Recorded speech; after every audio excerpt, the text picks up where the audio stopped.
Hello, everyone. My name is Yan Jin. It's a great pleasure to have this opportunity to talk about our work on knowledge acquisition of self-organizing systems with multi-agent deep reinforcement learning. And this paper is being published in JCISE. And the work actually was done by my former PhD student, Hao.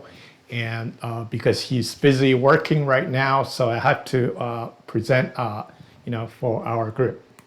Okay, today's talk, I will basically talk about 5 segments: introduction, basic ideas, methodology, case study, and some of our conclusions, and also the future work. Okay, let's go first with the introduction. Self-organizing systems, you may or may not know, is really about you have multi-agent, can be robots, can be some other things, very tiny ones or even bigger ones. They have a shared task and they can, you probably heard about the swarm systems. That's one kind of multi-agent systems. And what we are interested in is really looking into how you actually can mimic the nature so that you can start thinking about design from a bottom-up point of view, so that you devise individuals and you put those agents with some capabilities and you put them together, then you hope for the emergent behavior to be useful, purposeful. That's what we're looking into. Now, the question is how to achieve those things. If you look at the nature, it's all over there. Ants, all these termites, they work together, they build their whatever the mount, So the purpose there is merely for survival. And they don't really have a task. But from engineers' point of view, we want some tasks being accomplished by the agents through self-organizing. The work has been going on in our group about, a little bit more than 10 years ago, since the beginning. The first work was 2011. We devised something called field-based approach, where basically, the physics world environment, including the task, can be, modeled as a field. And agent will work around in the field, try to minimize to be stable in certain ways. And also after that, we get into something called rule-based. We found that, looking into the basic capability sometimes is not enough. You actually have to devise some what we call rules or knowledge. But on the other hand, that also has limit. All in all, you might know that it is how to devise each individual with certain knowledge. That's why in this paper we call it knowledge acquisition problem. And can it learn? Can it do something? So for instance, in this case, we have a 2D. We try to assemble 2 pieces of materials into a T shape. So this guy will move this thing to here and to form a T shape. Now, this actually can grow into a 3D assembly task. Which is going to be in the future. Right now, we're still in this area. So as you can see in this paper, we're dealing with a very simple task. Looks like this one. All right, so motivation, artificial potential field approach. That's what we did more than 10 years ago. And it was working pretty well if the tasks are not very complicated. But once the tasks become more complex, the issue evolved. Now, modeling the field, modeling the real tasks environment in terms of field is by itself is quite a big work. So we get into this rule-based approach. Okay, and since we know, if we look at the situation with human beings, we know that there's certain coordination, cooperation. If we can devise the rules, if agents follow those rules, rather simple, then you can do it. However, that also has a limit. We only devise the rules within 10.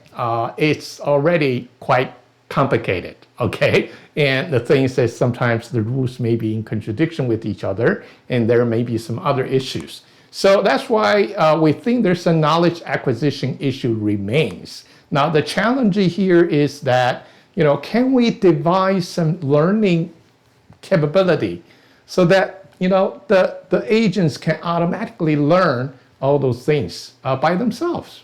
All right, so that's our challenge. We did some experiment and, it looks very promising. Okay, learning-based approach. We know that, supervised learning, I think all of you have been working on learning one way or the other. Supervised learning, the knowledge is basically in the data set. So how can you learn from the data set? That's, what we do. Now, there's another type of learning, it's called reinforcement learning. And reinforcement learning is that we basically say, you experience different things, then you learn from experience. Although, you think, oh, how do you gain experience? Actually, there's an intrinsic thing is that the reward function is where the knowledge source is. So reward function together with the space, you go through, by you, I mean the agents can go through, that creates the knowledge. Now, the question is, can you acquire that knowledge in certain ways so that you blend it, you accumulate it in some form, of course, some kind of neural network form. So that's what we're doing in this work. Now, what is the research question? There are actually only two basic questions we have. And the first question is, can agents learn the task knowledge by themselves? Learn by themselves. Of course, you have to learn. You have to teach something. The teaching is really about the the reward function. Okay, so we call MARL, multi-agent reinforcement learning. This is being very active field in the computer science, also in artificial intelligence world.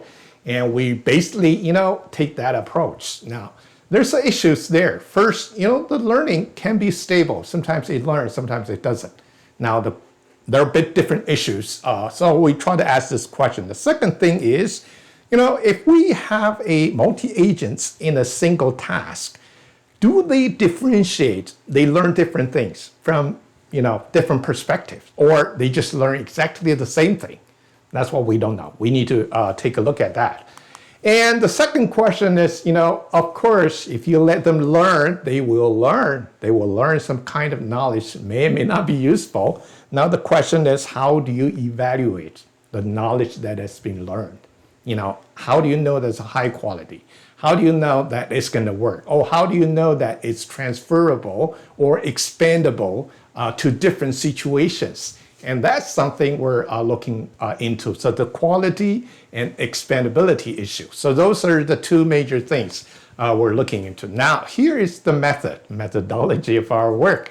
And we call it neuron-based knowledge acquisition, for CSO stands for cellular self-organizing systems. Okay, so it's a cellular, we give a name of CSO.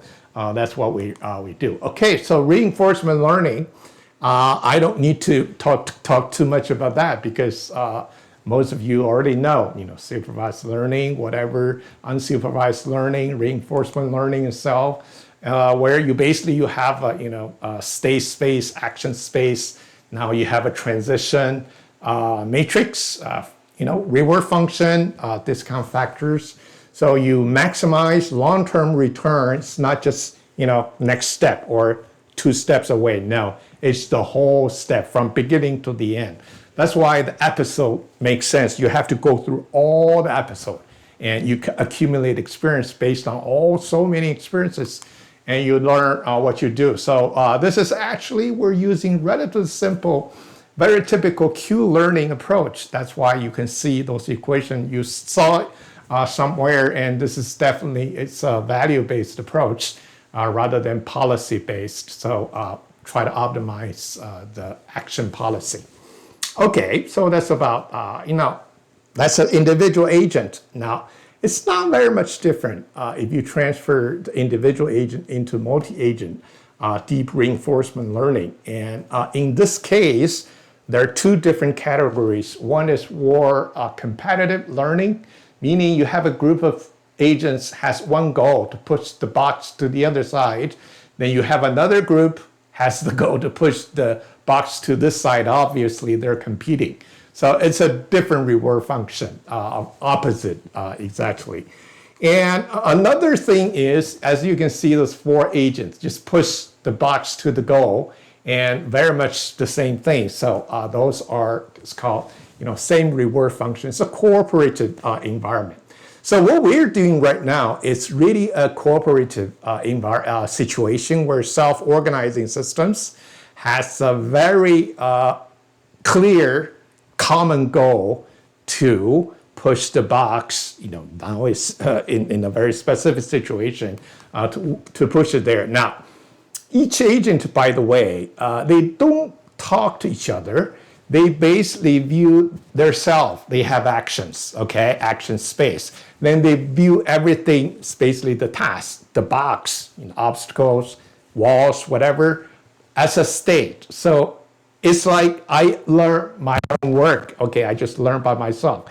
If you have 10 agents, as you can see, you have 10 learners. And if you have 10 learners, you'll accumulate 10 different neural networks. So this is what is going on. So every individual learn on their own. That's what they were doing. Okay, basically in our situation, from a design point of view, we hope that going through the simulation, you basically can accumulate knowledge. You learn knowledge through design simulation. And of course, this knowledge can be put into, basically it's a neural network, put it somewhere in certain form. Now, once we're getting into the real situation, we assume the real and simulated situation nearly equal. This may or may not be correct, but let's assume that way. Now, if this is the case, the knowledge can be directly deployed into the real world system. So we hope that will work. So that's the idea. All right, so let's look into some case studies. And the problem is rather simple. It's like a push the box, okay? So you see there's an area here, and the white edges, they're all blocks, okay, edges. And the red dot in the middle is a obstacle. You cannot hit it. You cannot hit the wall. The white is the wall, are the walls, and you cannot hit the obstacle. Obviously, the agents need to turn this, or a brown color box around and then push it to the plus mark, which is the goal. So the goal means you push over that, straight line, then you win. You reach the goal. And you can have two different types of boxes, small boxes and also the big box. Of course, the big box is harder to do because when you turn around, it's harder. You have to be very precise. While the small ones, you can be a little bit lousy. You can still get through because once you hit anything, you're dead and the episode finished. Okay, so that's what is going on. All right, so in order to model the state space and action space, we make things simple. Look, we divide the box into 6 regions, okay? The 6 regions, basically each agent can select a region and be there and push the box, normally in the normal direction. As you can see, if you do that, there's a different, 6 possible actions. You move to there, you push. You move to there, you push. That's what we model, what we call, actually this is a more accurate model. Instead of the straight line, it's going this way. Okay, the space is relatively, so those are actions, A through A1 through A6, and those are the possible states. As you can see, it's not a very complicated problem. All right, so we just basically do that. Now, the reward function has several things. One is you want to make the distance as small as possible, so you move forward. Secondly, you want to rotate. Okay, we spent so much time, we understood that the rotation reward is very important. Now, there's a terminal conditions where either you hit something, it's called collision, you get a penalty, or you arrive at the goal, means you push the box without hitting anything through that plus mark, then you're you get the positive reward. So here is actually, we didn't study too much about, we just did some experiment about, which weight is good, although those weight are important. We know that, but we didn't spend too much time on that. All right, so issues and things, basically, I will not read because of the time limit. So it's a learning stability, differentiation, quality of knowledge, and so on. So those are, remember we had the 4 issues we tried to address before. Now, from here, you can see that we're trying to look at the cumulative reward. That's something we call learning behavior. We also look at the differentiation. Okay, the differentiation can be measured by the behaviors of each agent. So going through the task, different agents, they perform different type of behaviors. Then we think they're differentiated, okay, for their own specialties, okay? So this is a learned knowledge at the end. After you do the training, you get the neural network. So that's what we get.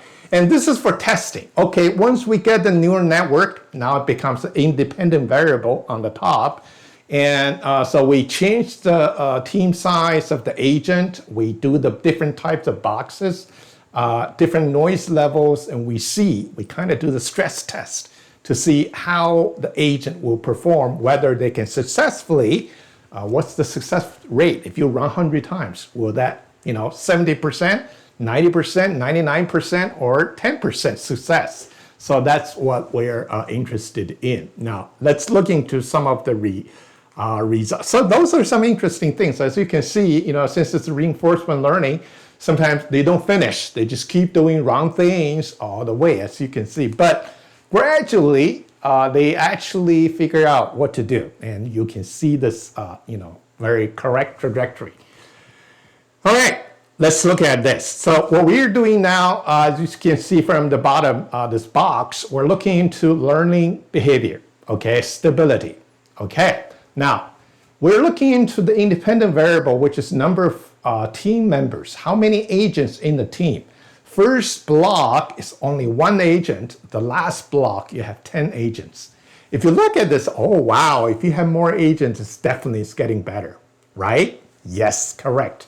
Actually, there's a sweet spot, 5 or 6 are really the best. If you look at the ramp up speed, if you look at the kind of stable reward at the top, either 5 or the 6 are the best, okay? If you read the paper, they're very detailed numbers. Great, we know that. Knowledge of differentiation. Now, how do you differentiate knowledge? We say that, if those agents, you move from one place to another, okay? So this is, the agent may move to here, then push. They move to there, then push, okay. We found that some agents, they move more. Some agents, they move less. Meaning that, some agents just stay more or less in the same place, push. But that's not gonna work. The whole system is not gonna work because you need to turn around the box. So in that situation, you see some of the agents, they're going here, push a little bit, then they come here, push a little bit, then they go back, push, and they may travel longer distances to push. So you do see some agents, they're kind of turning around, jumping around to do the push. That's interesting. So as you can see, this is about 8,000, maybe 10,000 episode, okay, around. Cannot see too detailed. So if you look at this, see the distance, we'll measure the distance. Now, when the agents number are small, 3, 2, 4, you see the fluctuation. They don't step stable. They don't settle on the one kind of, you don't differentiate. The small teams never differentiate. Everybody has to do everything. That's the organization theory as well. But if you have a bigger teams, look, you can differentiate, very stably differentiated, okay? So that's something interesting. And also we found it's about number equal 5. After that, it starts to differentiate. Okay, so here is the quality of the knowledge, meaning that, how many of that. So as you can see, after 5, number 5, okay? After 5, everything will go stable. Almost 100%, not 100%, but 95, 6 or 7, 8 5%. So that interesting. 5 is a key number. All right, so let's say, okay, we train the agents with 9 agents in the training, but we use the same, use the pick up 2 of those training neural network we use in the 2 case. Or we train in the 2, then we use that in the, so we're training in number of agents, which is not consistent with the testing, okay? So let's see whether this kind of change will stretch things. Interesting. Okay, so if you look at the 5 or 6, 5 or 6. 5 or 6 is here. Green is 5, blue is a 6. They are the best. Okay, so if you look into here, those are the training. Different colors indicate different training number of agents. Green is TR, training 5. Okay, then you can see the 5 actually have a longer, basically over the range, the 5 performance is very good. Okay, of course, if it's a lower level, then if you learn from by 1 agent, if you get 10 agents together, of course, your performance is going to be really bad. But the conclusion is that, if you have more agents, it's okay. But if you have less agents, your learning result is not going to be good. Okay, so let's make some conclusion. We actually omit, because of the time limit, we cannot spend too much time to talk. And the conclusion is the following, okay? So the multi-agent reinforcement learning training process has relatively good stability with proper range of agent team size, although we only tested 1 to 10, okay? And also when the system complexity matches the task complexity, we assume it's around 5, 5 agents. Then this 5 agent is really a magic number for this very specific task. So for different task specificity, complexity, there must be different magic numbers. And also qualitative learning knowledge scalability can be used to measure the self-organizing systems performance. So we did see that, we did found that the measure is quite meaningful. Now, what is our future work? Future work is about, the increased complexity of the task.